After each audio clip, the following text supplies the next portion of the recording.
A scruffy-looking man, dressed in torn clothes, is slammed face first onto the sidewalk in broad daylight. "I didn't do anything wrong. Please," he pleads. But the two officers ignore him, pinning him down as a small crowd watches. Some pull out their phones, others walk away, pretending not to see. He looks homeless, dirty, powerless. But what if I told you that man had just sold a tech company for $500 million 2 weeks ago? What happened next not only exposed the truth, but shook the entire city's police department. If you've ever seen someone judged just by how they look, drop a comment below. This story will change the way you see people forever. His name is Mark Hanley. Most people know him as the genius behind one of the fastest growing AI startups in the country, a company he built from scratch and sold for a staggering $500 million just 2 weeks before this incident. But before all the headlines, before the interviews and Forbes cover shoots, Mark was just a broke kid sleeping in the back of a 2002 Ford Taurus, hustling through college while holding down 2 part-time jobs. "There were nights I'd go to bed hungry," Mark once said in a podcast. "But the hardest part wasn't the hunger. It was how invisible I became to everyone." That memory haunted him for years, even after success found him. So when the cameras and celebrations faded, Mark decided to go back, not as the tech CEO, but as the version of himself the world once ignored. This wasn't some spur-of-the-moment stunt. Mark spent 3 weeks planning every detail. He wanted to know, had the world really changed? Or did people just treat him differently because of the money, the clothes, the title? He hired a small production team, not to help him go viral, but to document everything, raw and unfiltered. Hidden cameras, lapel mics, no handlers, no favors. He ditched his usual tailored suits for thrift store sweats, grew out his beard, stopped shaving, learned how to walk with a slight limp to make himself look older, weaker. "If I walked down the street today wearing a $3,000 suit, everyone would smile. If I walked the same street looking like I had nothing, would they still see me?" That was the question he set out to answer. On a chilly Monday morning, Mark got dropped off in downtown Los Angeles, near 7th and Broadway, a hotspot where the city's wealth and poverty crash into each other like waves. He had $1 in his pocket, no phone, no ID, just a crumpled paper bag with a sandwich and an old hoodie for the cold. The team set up cameras on nearby rooftops and inside a parked van. Mark would live on the street for 7 full days, relying solely on strangers, his instincts, and his past experience of being invisible. The first 6 hours were uneventful, but painfully revealing. People crossed the street to avoid him. A man in a Tesla honked and yelled when Mark accidentally stepped too close to his parked car. A barista refused to serve him unless he had exact change. Security guards kept an eye on him like a hawk the moment he sat on a public bench for more than 5 minutes. "It felt like I was radioactive," Mark later said. "People wouldn't even look me in the eye." But it wasn't all cruelty. Around hour 8, an elderly woman approached and handed him a half-eaten granola bar and a bottle of water. No words, just a kind smile. That small act of kindness almost made him cry. Still, the longer the day dragged on, the more the weight of invisibility returned. And then it escalated. Around 4:30 p.m., Mark sat outside a cafe, just quietly resting. No asking for money, no signs, just sitting. A customer inside saw him and called store security, claiming he looked suspicious. 5 minutes later, 2 LAPD officers rolled up. What happened next? You've seen the start of it, the rough arrest, the knee on his back, the pleading. But what you haven't seen is how quickly everything changed the moment they found out who he really was. It happened fast, faster than Mark expected. 1 minute he was sitting quietly, his back against a brick wall, eyes half closed from exhaustion.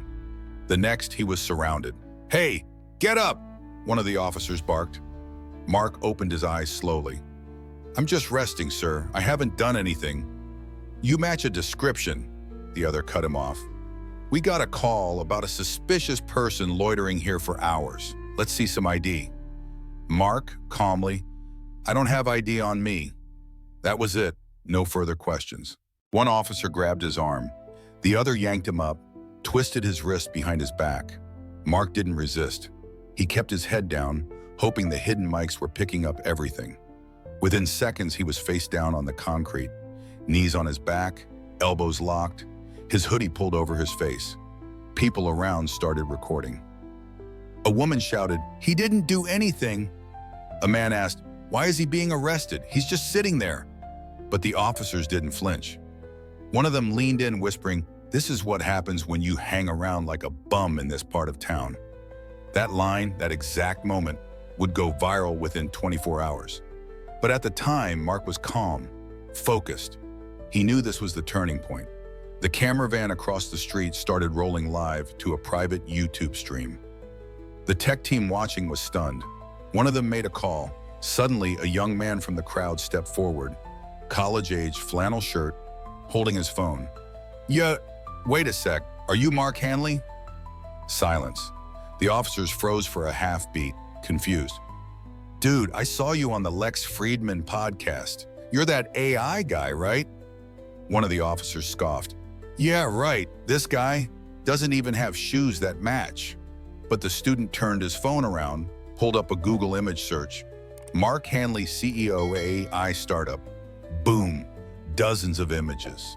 A clean-shaven Mark in suits at tech conferences, smiling on CNBC. The resemblance was undeniable, even under the grime and beard. One officer asked, "What's your name?" "Mark. Google it yourself." The older officer finally pulled out his phone. 2 seconds of scrolling later, he paled. "No way," he muttered under his breath. Mark sat up slowly, his hoodie now halfway off, his face more visible. "I didn't break any laws. I didn't ask anyone for anything. I sat here and waited, and I let the world show me what it truly thinks of people who look like they have nothing." The younger officer, suddenly nervous. Are you filming this?" Mark looked him dead in the eyes. "You're being live-streamed to a private server. Everything you just said is backed up and time-stamped, including the part where you called me a bum." For the first time all day, the power dynamics shifted. The officers backed away, fumbling for their radios. One muttered something about misunderstanding, but the damage was done. Mark stood up. "This isn't about me. I'll be fine." But how many people don't get this moment? How many people get dragged away with no cameras, no second chances, just because they look like I do right now?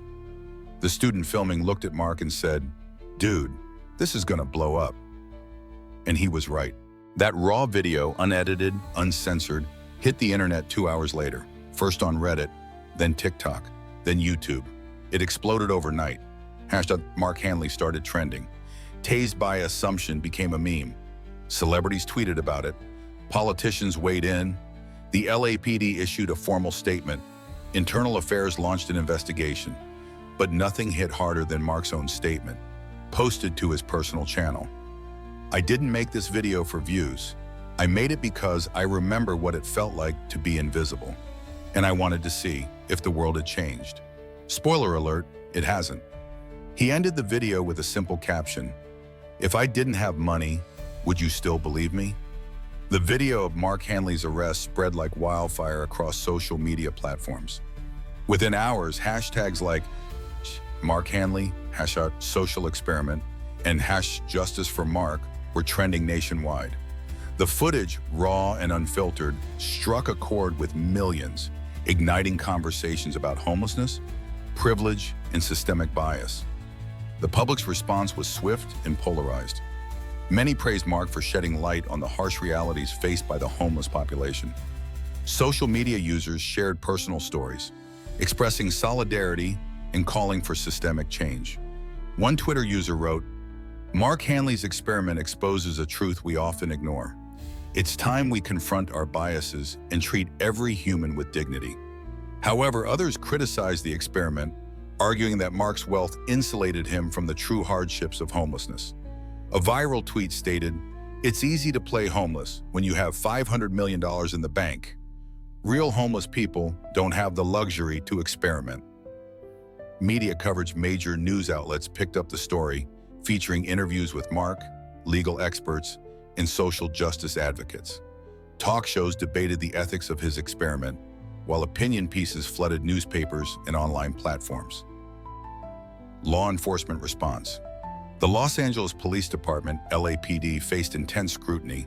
In a press conference, Chief Ramirez stated, "We are reviewing the incident involving Mr. Hanley. The department does not condone any form of misconduct or bias." Despite the statement, public trust in the LAPD wavered. Protests erupted outside police precincts, demanding accountability and reform. Politicians weighed in, with some using the incident to advocate for policy changes. Senator Maria Thompson introduced the Dignity for All Act, aiming to address homelessness and law enforcement training. Mark Hanley's experience is a wake-up call. We must ensure that every individual, regardless of appearance, is treated with respect and humanity, Senator Thompson declared. In a follow-up video, Mark addressed the public. "I never intended to offend or belittle the experiences of those who live this reality daily. My goal was to highlight the systemic issues that allow such mistreatment to occur." He announced a $10 million donation to organizations supporting the homeless and initiatives aimed at police reform. Shelters and advocacy groups reported a surge in donations and volunteer signups. Public discourse shifted, with increased awareness and empathy towards the homeless community.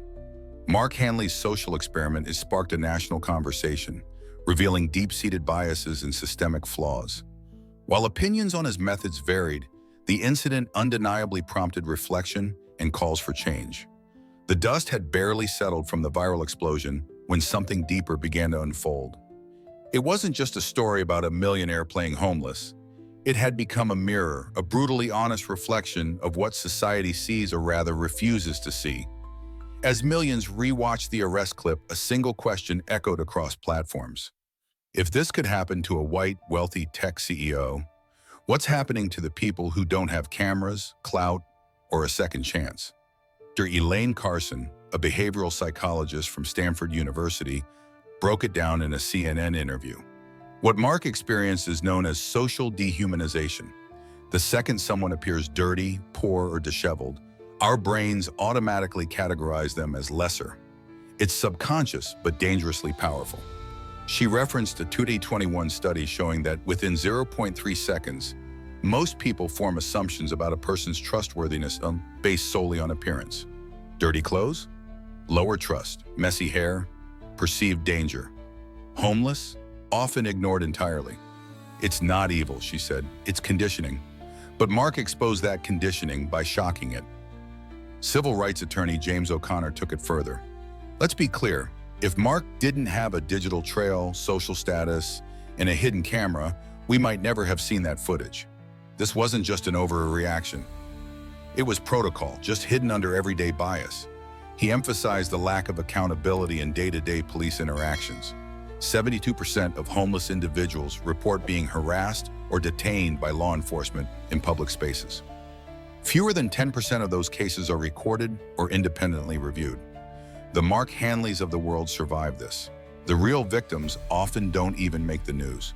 In downtown LA, just blocks from where Mark's experiment took place, a grassroots shelter group known as the Sidewalk Voice organized a powerful response. They released a video featuring real homeless individuals watching Mark's story and reacting in real time. One man, Darnell, said it best. "It's cool he did this. He made people care, but just remember, when his week was over, he went back to a mansion. We're still here, every day." Another added, "He made noise. Now let's see if that noise actually feeds people." This video hit hard. It reached 22 million views in a week, not just for its rawness, but for its emotional truth. The internet became a battlefield of ethics. Was Mark brave or out of touch? Visionary or performative? The debate intensified.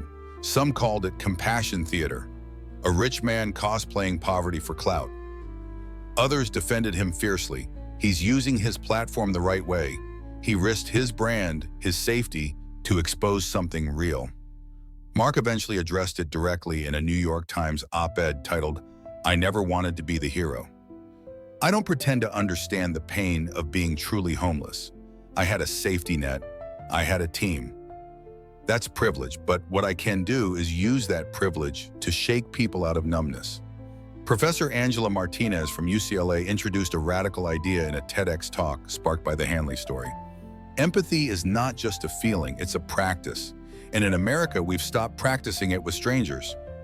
She explained that from childhood, many people are taught to avoid weird or dangerous-looking individuals, creating a mental shortcut that equates poverty with threat. But Mark's story, she argued, disrupted that shortcut. We need more of these disruptions. Controlled, documented, reflective. Not for entertainment, but for social rewiring.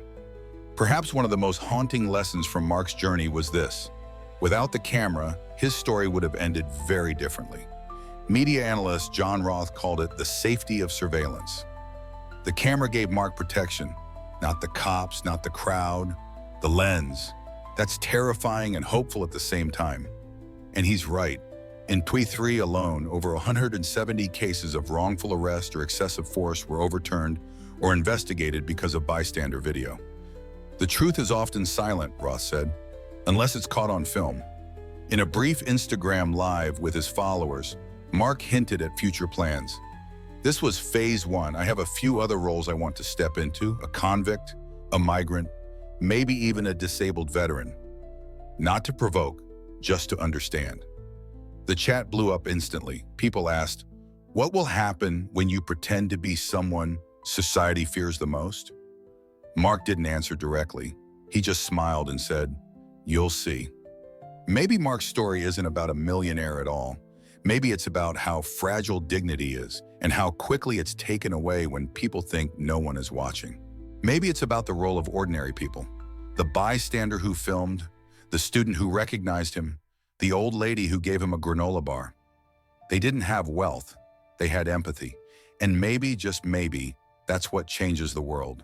Not money, not power, but the willingness to see someone when no one else does. Have you ever ignored someone on the street because of how they looked? What if they were someone who could change your life? Drop your thoughts in the comments. Your story matters more than you think. 3 weeks later, Mark Hanley stood on the exact same sidewalk where he had once been forced to the ground. But this time, he wasn't wearing a torn hoodie. He was in a tailored navy blue suit, polished shoes, and a Rolex glinting under the afternoon sun. No one called the cops. No one crossed the street. In fact, 2 people smiled at him. One even asked, "Are you on your way to a meeting?" Same man, same spot. Only difference? The costume. Mark didn't say much.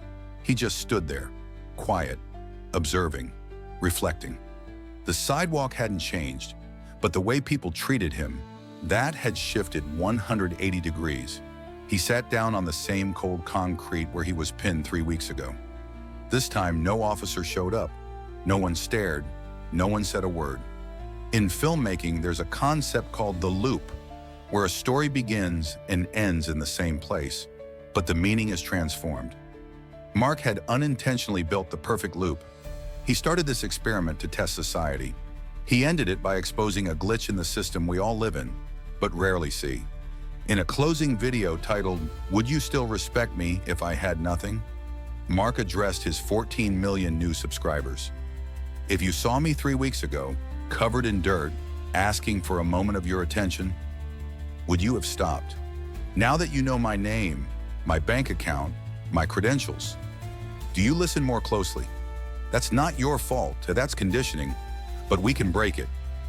He looked straight into the camera. The next time you walk past someone who looks like they have nothing, pause just for a second.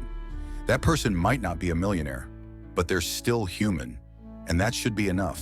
Friends close to Mark to say he's not the same person he was before the experiment.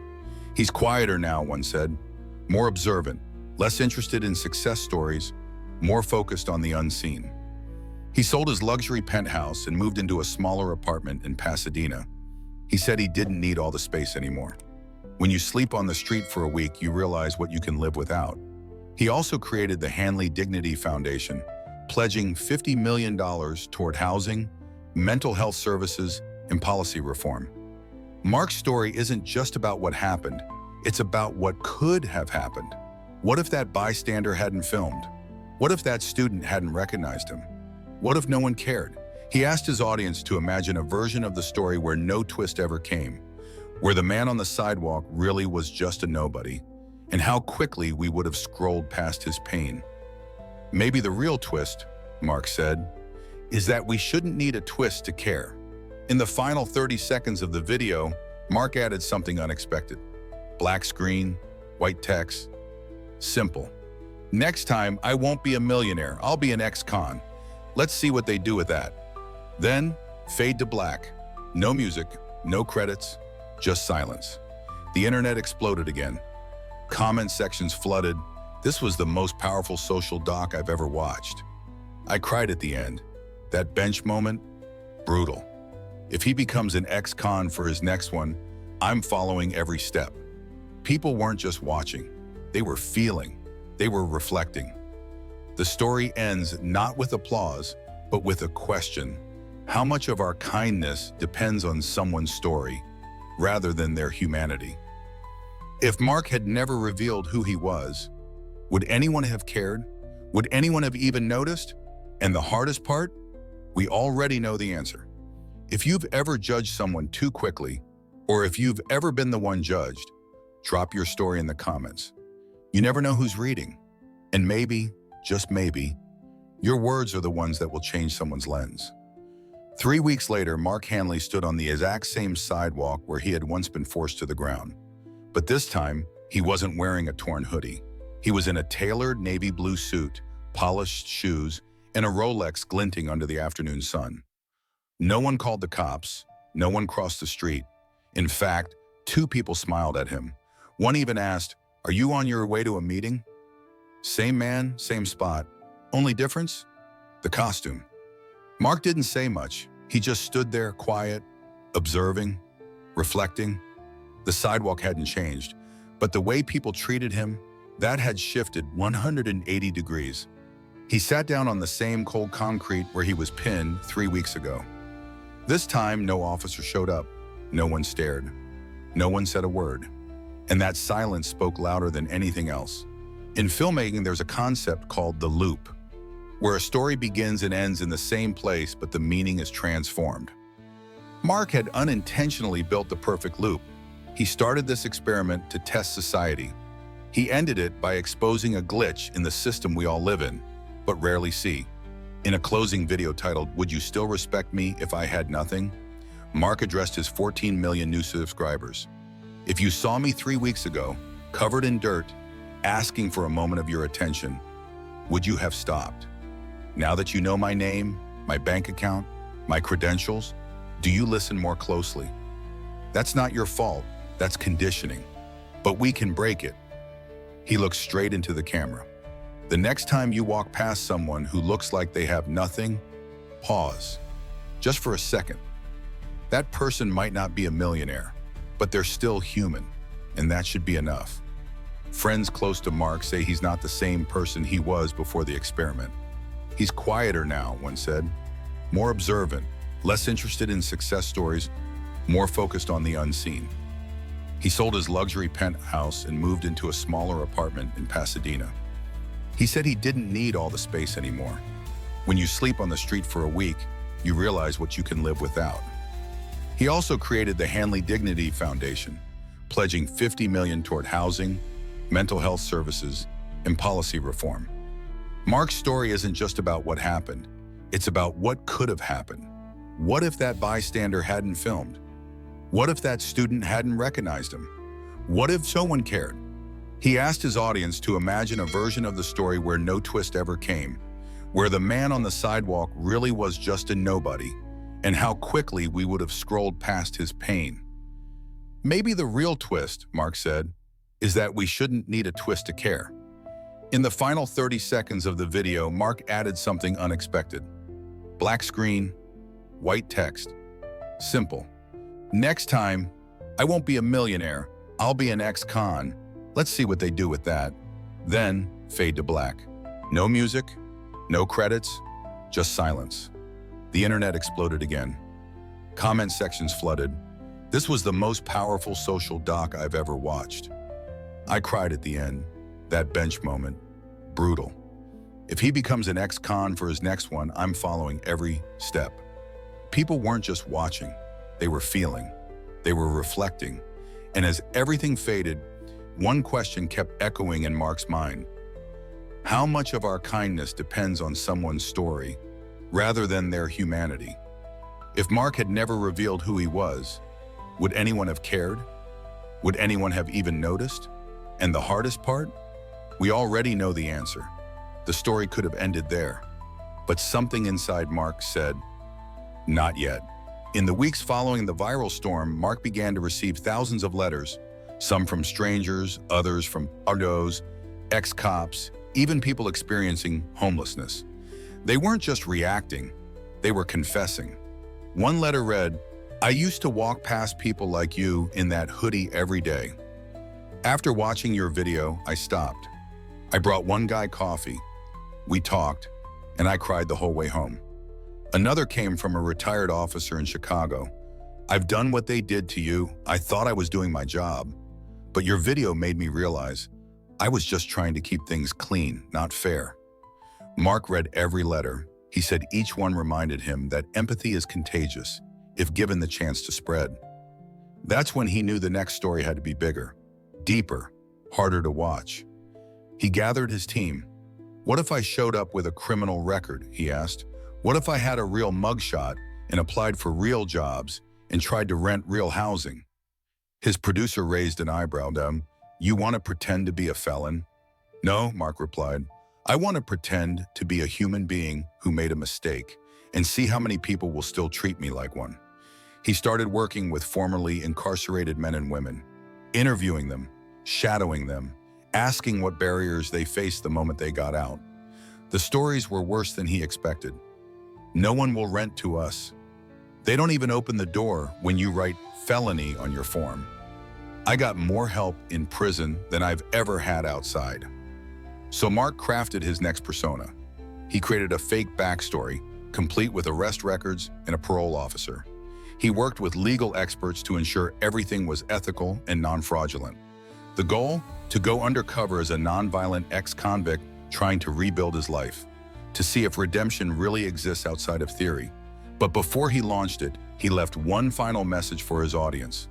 If the first video made you uncomfortable, good. If this next one makes you angry, that's even better. Because nothing changes unless we're first willing to feel something.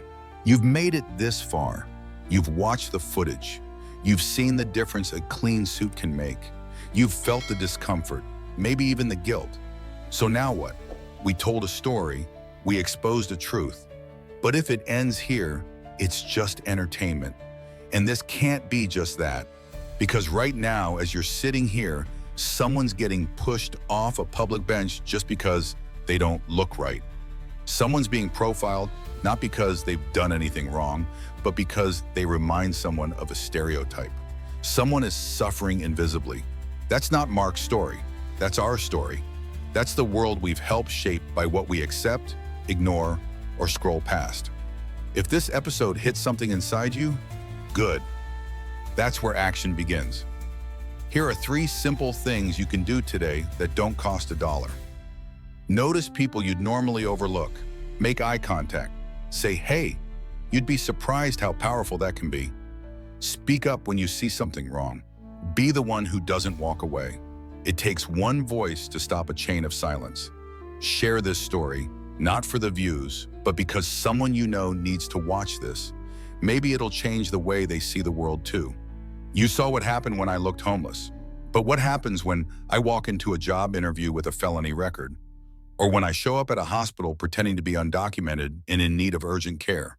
Or when I apply for housing as a disabled veteran with PTSD? This isn't a one-off video. This is a social mirror series. We're about to test how deep bias runs in America and what it takes to confront it, face to face. No scripts, no actors, just the uncomfortable truth, documented in real time. If you've ever said, "We need more real content," this is it. This isn't drama, it's not clickbait, it's not manufactured outrage. This is real human interaction, caught in the wild, stitched together so we can see it clearly, and maybe start doing better. Every week, we're going to release a new chapter, a new role, a new disguise, a new situation that forces us to look again and ask, would I have done better? If that kind of content matters to you, hit that red subscribe button. Not just so you won't miss it, but so the algorithm knows you care about truth more than noise. Leave a comment below. Tell me one moment where you were either judged or caught yourself judging someone else too fast. It doesn't have to be perfect. It just has to be real. Because if there's one thing I've learned from this project, it's this. People don't need us to save them. They just need to be seen. Let's make that happen. Together.